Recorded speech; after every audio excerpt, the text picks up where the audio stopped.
Hi, good morning or good evening, everyone. Welcome to this Linux section. In this section, we are going to look into that one of the important section as a security point of view, that is permissions. Yes, how do we define that the file level and directory level permissions? Yeah, before understanding this permission concept, yes, which we should have like the understanding about it. That's like two or three keywords. That's about what is a user, what is the group, and what about like others. Yeah, so we have some terminologies to understand it. Yeah, let's look into the first those points, and then we'll come back to this section. Suppose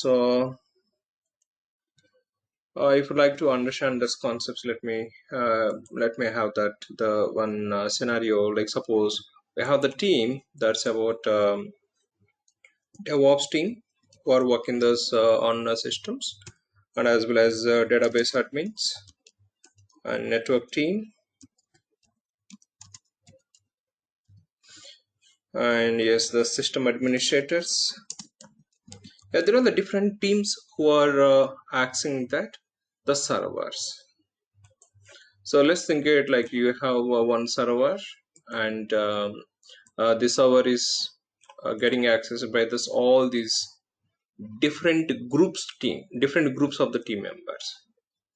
Like a DevOps team says, so we have this. Let's assume that three members from the DevOps group who are accessing the server, and we have like two members who are accessing from the database team, the same server, networking team, and system administrators. Yeah, there are the different teams who are going to use this server. But whenever yeah, these teams, the group of the team members, whenever they're asking about that the server, and within the servers, the files and folders point of view, the files say some files which belong to that DevOps teams related files and folders, and which they use it, and database administration teams, they use it some files and folders within the system.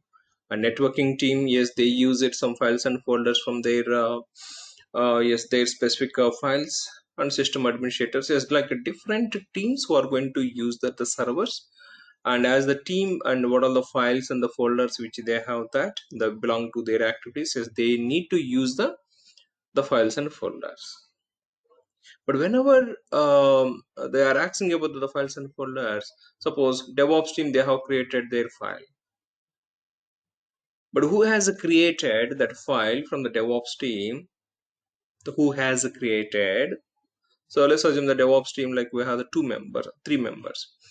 Yeah, one member who has created, like a DevOps user, one has created one file or folder. But what are the permissions on that file or folder of that person? And what are the permissions of that DevOps group? Yes, like that member, he belongs to the DevOps group. Yeah, within the DevOps group, what about other members? How they can access it? That means if you just talk it like any file or folder, if you're creating that within the system,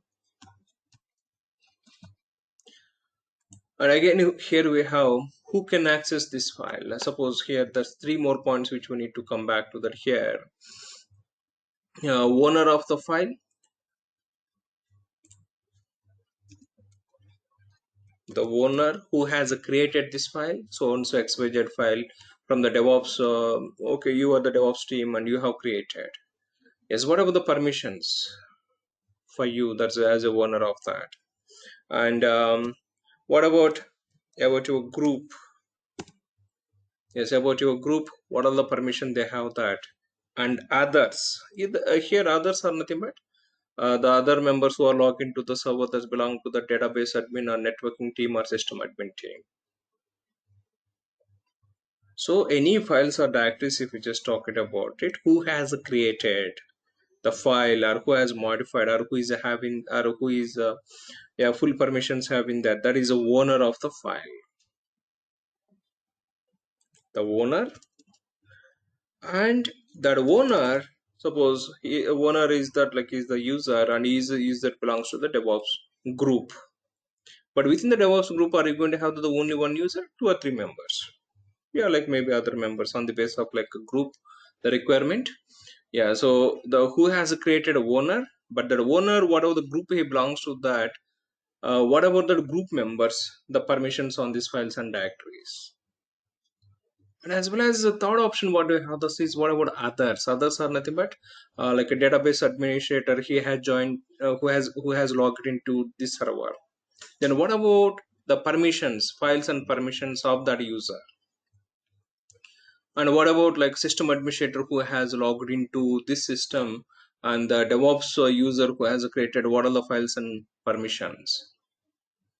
Yeah, totally. If you talk it, does this concept. If you have the file or a directory, who is the owner and owner related permissions, and that owner, what are the group he belongs to, that or group of the file which is defined, group level permissions, and other users who are logged into the system, then what are their permissions on that file or directory. So any object or any file or any directory you are using this within the server, whatever the permissions of that user, whatever the permissions of that the group of that file, and whatever the permissions of that others who are going to log into the system. Suppose let's take it this one scenario. Like I am the DevOps engineer, I have created so and so XYZ file, and I am the full owner of this file, and I need to have the full permissions. But I belong to the DevOps group, and my DevOps team, they can perform that's only like some limited permission. Suppose what are the file I have created, that file they cannot edit it, but they can read it and they can execute it. My group, the DevOps group team, they can read it and they can execute it. And others like a database team or networking team or system team on that file, they don't have any other permissions. Normally we don't give the permission to other teams, right? Or they can access it, but they can see only, they can read the file, but they cannot do editing that or executing the files. So this is a kind of like if you are creating file or directory, securing that file is very very important. But whenever you are securing that, what about you who has created the file, and what about the group? Yes, the file and the group members, what are their permissions, and what about other permissions, is what the other team they can do that. Yeah, these are all the points that is required to consider about it whenever we are talking about it, files and directory permissions.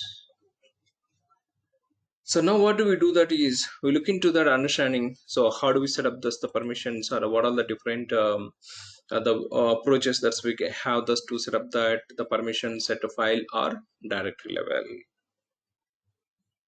Yeah, so let's go ahead understanding that the permissions concept, the file permissions. Yeah, the file permissions point of view, if you like go for that, the main things what you have to say is the file permissions specify who can access it, and who can access nothing but read permissions and change permissions. That means updating the content, or the file property changing, or executing a file.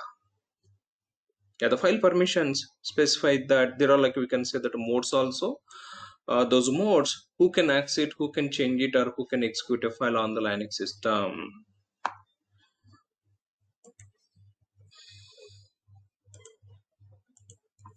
And the file permissions are going to ensure that only authorized users and the process can access the files and directories. Yes, like a particular user or particular group and others point of view, what are the permissions it has been given, that the only the permission which have been set up that are authorized users or the process only can access the files and the directories.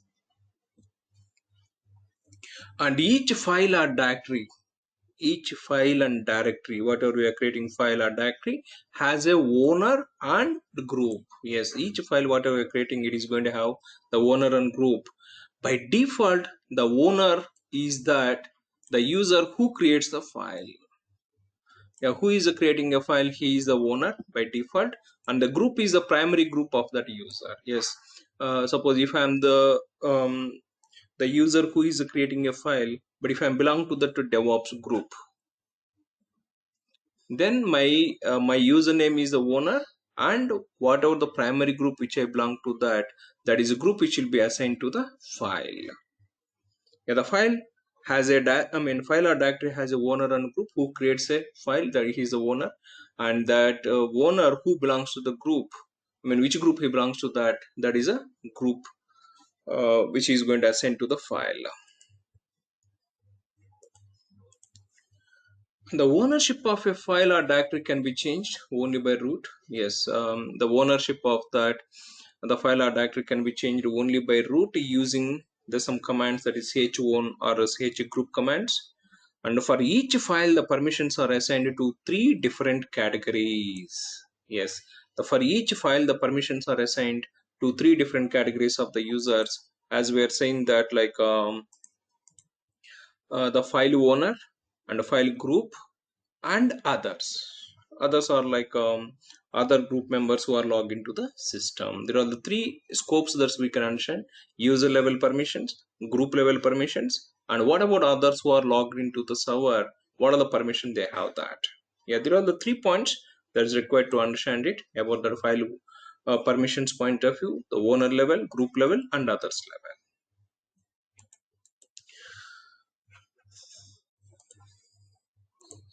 Yeah, that's like one more point. Here, understanding this section, there are 3 file permissions also. Yes, like we are saying that 3 levels which we can define the permissions. But what are the permissions which we can define it is? So we have the 3 types of the permission. One is read permission. Read is only yes, read option. He cannot do this modification. The read, suppose you have opened the file and you are reading that file, that is read permission. And you have opened the file and you can edit the content. You can delete the lines, or you can add the content, or you can append the content. That's we can say the write permission. That represents w.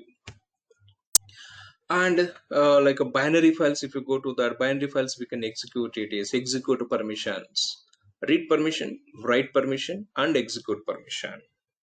And these read, write, and execute permissions we can define at user level, that is owner level, group level, and others level. This is the overall picture that is required. Yes, the file contain the user, group, and others. And we can define that user level, what are the permission? Can he perform the read permission, or can I have this write permission? Can I have that executable permissions or not? Like that, the group level and others level. Yeah, that's about the understanding about that, the permission concept. But these permissions, how do we define it, or how do we use it is, yeah, to view the files permissions, run on what is the command which we can use it is ls-l command. Yes, it is going to give that the long list format. In that long list, if you remember it, 9 characters that help about it: user permissions, group permissions, and other permissions. And we have like a start command also, as we were understanding start and file name. That command also is going to helpful to see that the file permissions.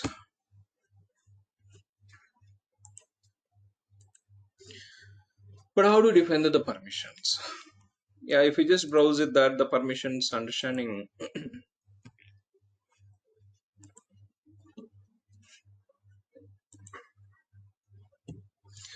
Yeah, format from ls command, ls-l command, which we can understand. And what is the format? If you just observe that, as we are understanding, first 10 characters which are helping as the file type, is it a directory or is it a file, and the permissions, next 9 characters, then how many links that file contains. So here you can see that like options. So as we are understanding, who is the owner of this file? Okay, suppose the file name is test.sh, and who is the owner of this file is the root. And what is the group that has been set up for this file is this, the group name. Yeah, the username and group name, we can find it within that ls-l format, so which is going to helpful. And first 10 characters, whatever we have, these 10 characters are also going to helpful that to know that is it a directory or is it a file, and what are the permission that we have for the file or directory. And as we know that remaining story, what is the size of that file and when it was created or modified. Yes, that's all that information that is ls-l is helping.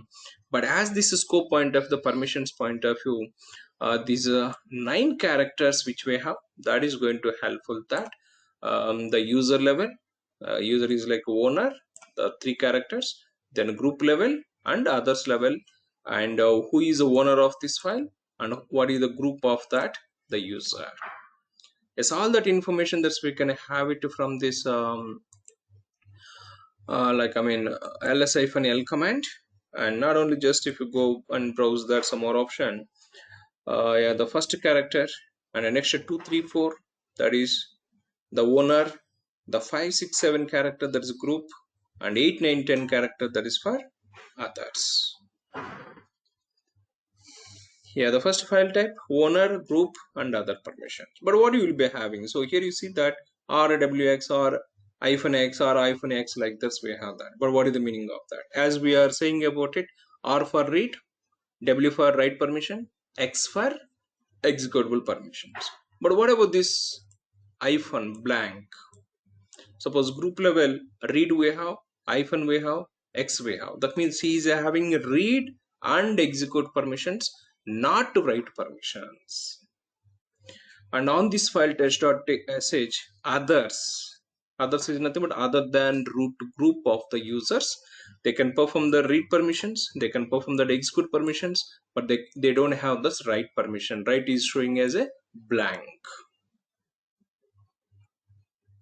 Yeah, there's a helping about it ls-l format to understand is it a file or a directory, and the user permissions, that is owner, group permissions and other permissions.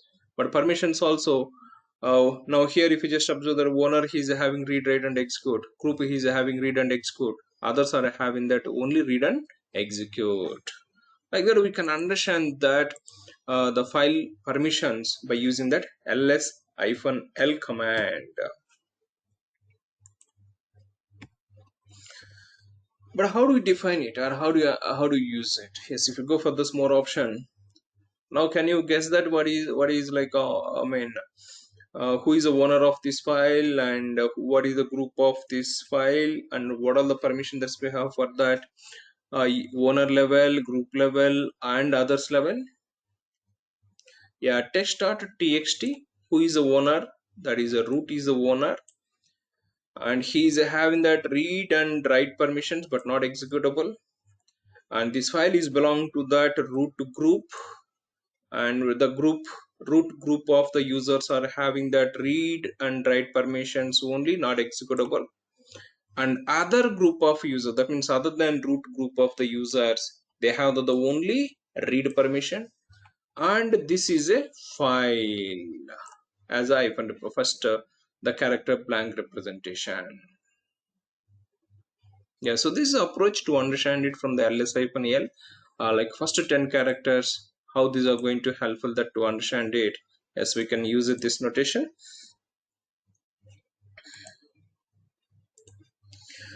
And symbol here, as we know that the first character symbol, a regular file, D for directory, L for symbolic link, and we were understanding some more C, the character special file, and B for block device file, and S for socket file, like the symbol first character.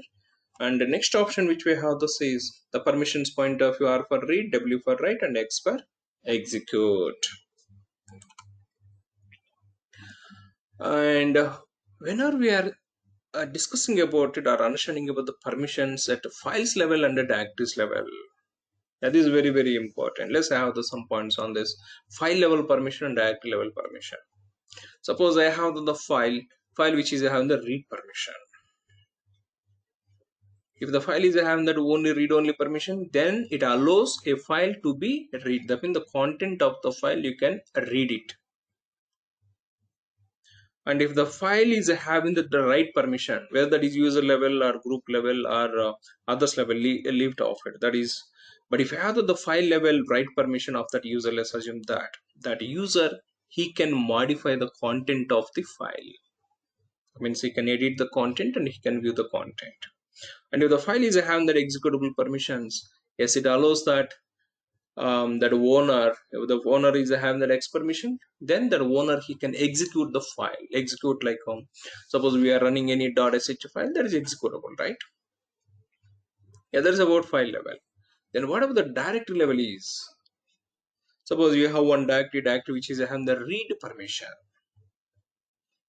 that at user level or group level or owner level, leave it off that. Then it allows file names in the directory to be read. That means the file names you can read it. That means in ls-l on that directory, if you apply that, it is going to helpful to read the file names. Yes, it is going to list it the file names in that ls command. If the user who is trying to run that ls command, and on the basis of that directory, what are the permissions he is having, it will be displayed. Next point what you have is if the directory contains the write, it allows entries to be modified within the directory. That means the files which we have or subdirectories which we have, you can rename the file names, or you can remove the file name. That means you can edit that. The files or directories which are there in that directory. And if the directory contains executable permissions, it allows access to contents and metadata for entries. Yes, you can, you can view that the complete metadata information of that, the file, and you can access everything. Yeah, the file level always think about it, reading the content or writing the content or executing the file. Directory level, the directory contain the read. Yes, you can view that, or you can read that all the files and directories which are there in that directory. If you have the write permissions, yes, you can rename the files, or you can create a files and folders in that directory. And if you have this execute you just like access that contents and metadata of that the files. Yeah, that is just understand it. The files and the directories wise, these read, write, and execute permissions.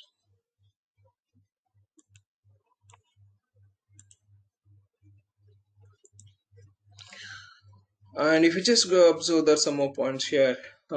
Permissions on your directory can affect the files in the directories. Yes, like this is very, very important.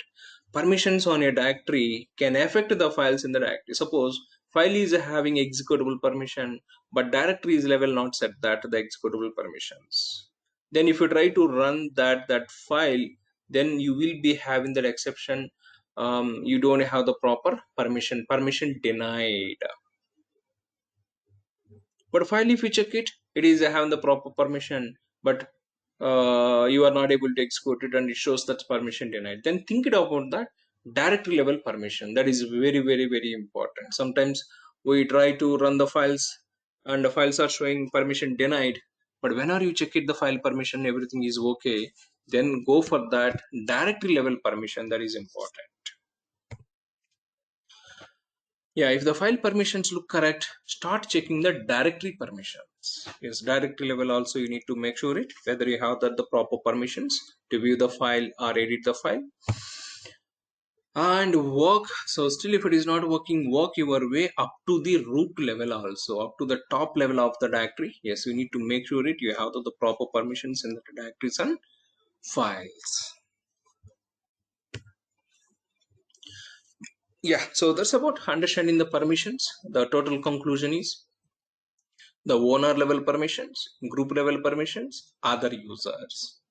And any file you are creating, this is nothing but file is having the owner and a group. That means remaining all the others or other groups or other section. But what are the permissions we have? Read, write, and execute permissions are available. And read only read options, reading that content.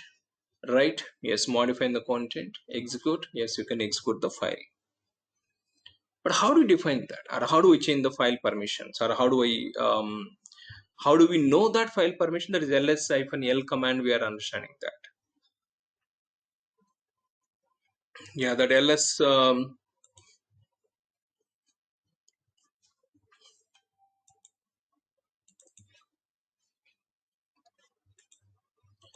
Yeah, ls-l command is going to helpful that.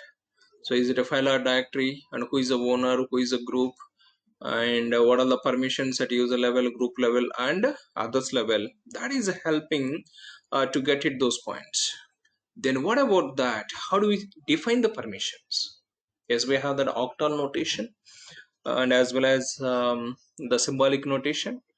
The first, let's look into the octal notation. How do we define the permissions? Octal. Yeah, in the octal notation, how to define the permission is read permission is like as a what is the value is a 4. Write is like as a 2. Yeah, write the value in the octal notation for the write is 2. The value for the read is 4 and execute is 1. That means if I need it read, write and execute. Read, write and execute, that is 4 plus write, that is 2, that is 6 plus execute 1, that is 4 plus 2 plus 1, that means 7. 7 is nothing but full permissions. Suppose if I need that only read permission, what is the value of that read? Only read 4. Then read and write. Read 4, write 2. 4 plus 2, 6. 6 if I use it, then read and write permissions. 7 if I use it, all permissions.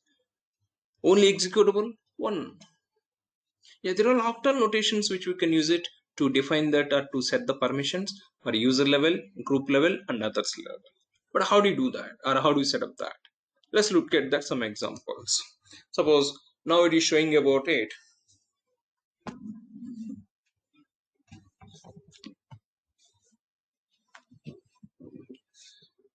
Yeah, some options are in that example. RWX, the first three for user. Next 3 is for group.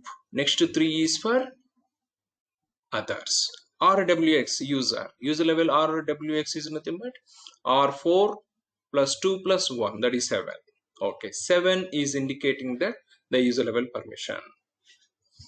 Next, RW blank is nothing but 0. Read 4, write 2. 4 plus 2, 6. 6 is for that group.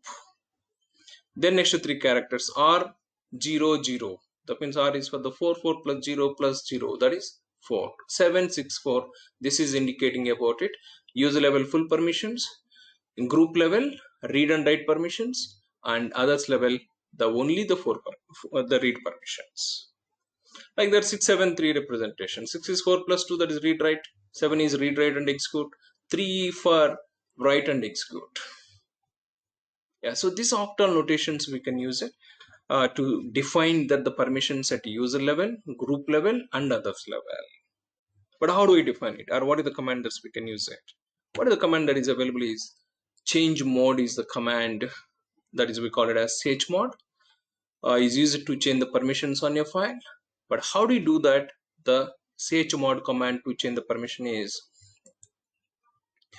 chmod and the first number indicating that the owner permissions, second number which is indicating that the group permissions, and the third number which is indicating that other permissions, and a file or a directory which you can pass it that. Yeah, let's have that example. Yeah, as we know that number, read, write, and execute. Which one is required? That's number, you can take it and you can combine it. Suppose the chmod 754 file 1.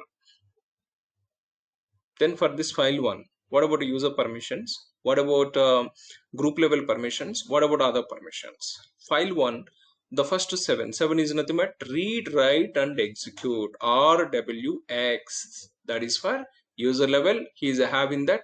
I mean, who is creating this file? That user is having that the full permissions. Read, write, and execute. For owner, read, write, and execute permissions.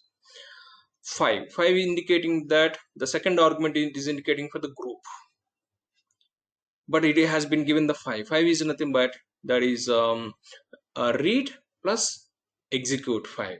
That means the group of this file is having that read and execute permissions. Next one 4 one is that others, last one, other users. What is the permission they have? They have the only 4 is nothing but read permission. That means other they can read the file but they cannot write it and they cannot edit that. They cannot execute it. Yeah, so this chmod and 3 digits, first digit for user level, second digit is for the group, and third digit for others, and file name or directory name. This command is going to helpful to set up the permissions to the file or directory. Yeah, so that's about octal notation. How do we use it? Octal notation, octals, which are we have this is numbers 421. These are all going to helpful to set up the permissions. But how do we define the permission? Chmod command we can use it, and we can use it to 3 digits. First digit as like a owner point of view, next one is group, and next one is others. Then you can pass it the file or directory. Next, if you're talking about it, permission categories, yes, as we know about it in that like I mean, there is just we had it octal notation, but we can do in symbolic notation also. But what about the symbolic notations? U, G, O, A. Yes, we can define that with the symbolic notation. U for the user, G for the group, O for the others, and A for all. Yeah, with this, I mean, this is another notation also which we can do the setting up the permissions. Like the user, group, and others, like U for user, G for group, and O for others, and A for all. But how do we define read, write, and execute permissions is, yeah, here also we can use it the chmod command by using like user, group, or others, or all. But how do we add the permission, or how do we remove the permission, or how do we set as it is the permission is? We can use it with these operations plus, minus, x equals. Plus is nothing but adding the permission, minus is nothing but existing permission, you are removing that, and equals is nothing but the set permission as it is. So user level, add read permission or write permission or execute. Which one do you want to do that? Or group level, what are the permissions that do you need it? Others level, what are the permissions? Or all, instead of defining that U, G, O. Suppose I need to set that all the user level, group level, and others level read permission. Then I can use it A plus R. A plus R, which is indicating all, add the read permission. So with this combination, this is one more notation. Yes, you can use it either octal notation, but we can use it this notation also, that is symbolic notation. Symbolic notation, user represents U, and G for that group, O for others, A for all. How do we add the permission? There is a plus. Or how do we remove the permission? There is a minus. How do we set the permission? That is equals as it is. But how do we define the permission? R for read, W for write, and X for execute. Like let's just example. Chmod U plus RWX on this file, that is test.sh. What is the meaning of this?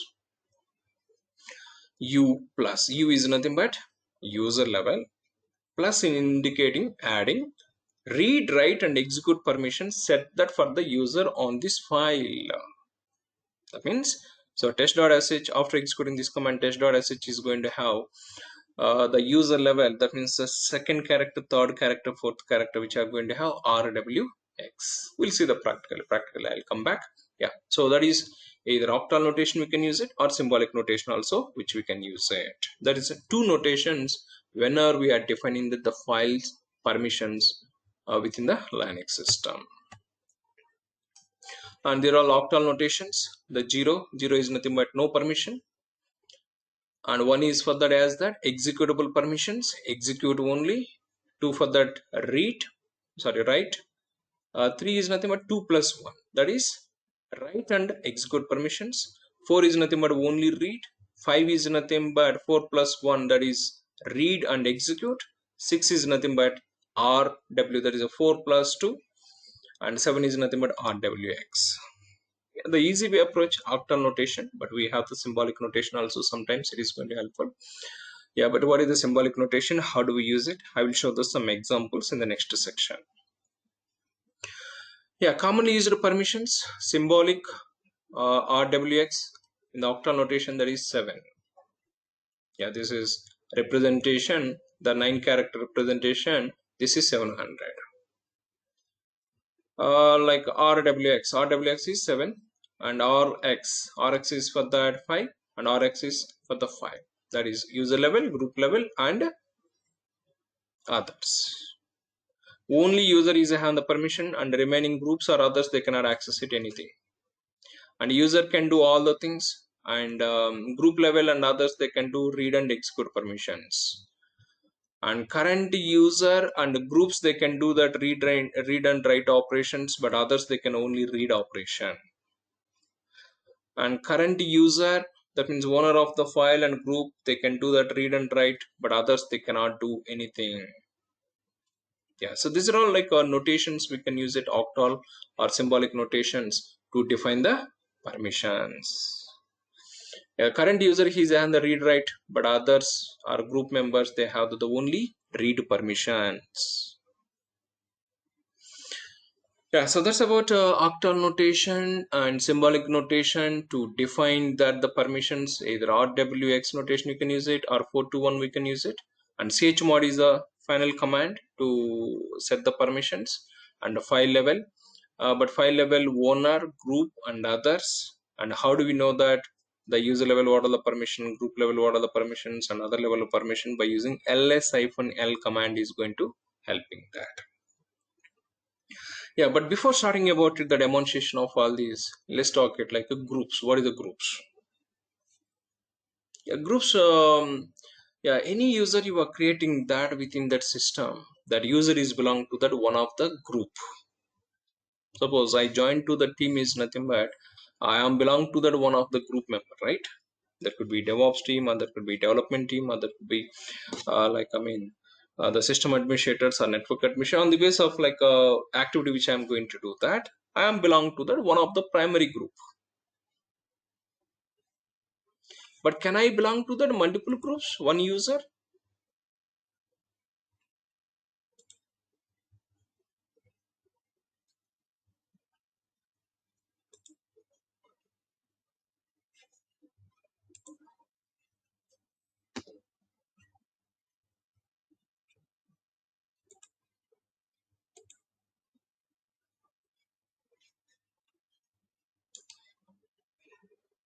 Yeah, just sorry.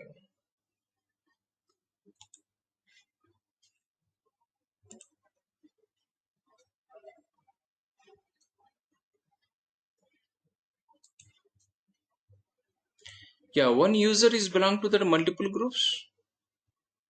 Yes, he can belong to that multiple groups. But how he can belong to that multiple? I mean, how he can? I mean, one any user, the by default whenever you're creating that user is belong to that one of the primary group. But one user we can map into that multiple groups as well as. Let's understand some points on it. Suppose as we were understanding the before, suppose I'm the ABC user who had joined. ABC user, he is performing that the main he had joined as a DevOps team, but some activities point of view he's going to, or he is belong to the system administration group as well as. So user wise, if we just talk it, that any user if you are going to use it within the server, that user is belong to that at least one group. That group is a primary group, but that user can belong to the multiple groups as well as. Yes, ABC is the user group belong to the DevOps is the primary group. Maybe he can belong to that system administration or network admin team group as well as. Yeah, the groups wise, if you just try to understand the points, yeah, every user is in at least one group, and users can belong to many groups also. Yes, one user can belong to that many groups, but one group is the primary group, remaining all the groups are the option groups. And groups are used to organize users. Yes, all these groups, how it is going to help us is you can easily you can organize it, the which user, what are the activities he can perform it. On the basis of the activities, you can add that user to the group,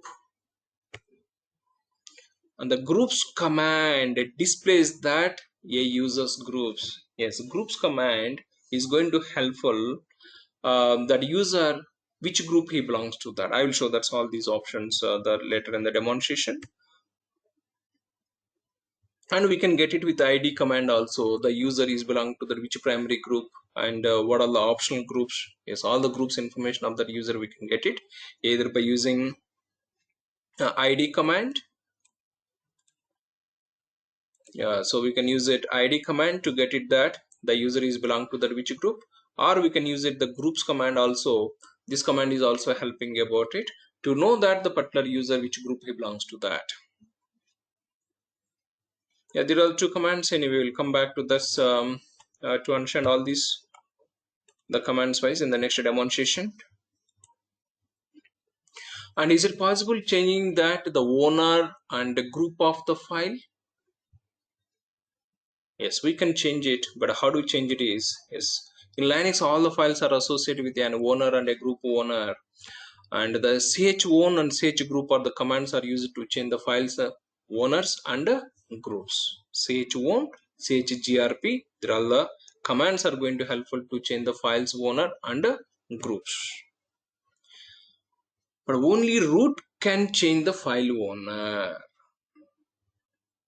The only the root can change the file owner, or normal users also can change the group of the file only if they are the owner of the file, and the only to a group of which they are a member of it. Yes, if I am the owner of the file, or if I am the group of that member, then I can do that changing the owner or changing the group.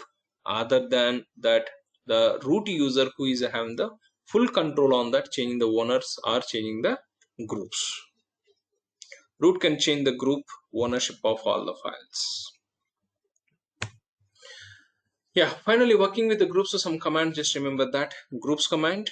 So to know that the user groups, id also command is going to helpful to know that the user group and the groups, and username if you pass it that that user, I mean that user is belong to the which group we can get it, and chgrp, that is change group. So file is already having the some xyz group and you need to change it to that something abc group, then you can change it that the file related group by using ch group. Yeah, the finally overall if you just go for that on this permissions point of view, chmod is a command, chown command, chgroup command, groups command, or id command. Yeah, so these are all some important commands which are going to helpful to work it on that the users permissions level, groups permissions level, and groups to know that, the users to know that. All these commands are going to helpful that. Yeah, so that's all from this section. In the next section we are going to work with that's with the complete demonstration of all these commands. How do we use it, all these commands like a chmod with octal notation, chmod with the symbolic notations, and how do we change the owner, how do we change the group, and how do you know that the groups of that users. Yeah, that's all from this section. Yeah, thank you.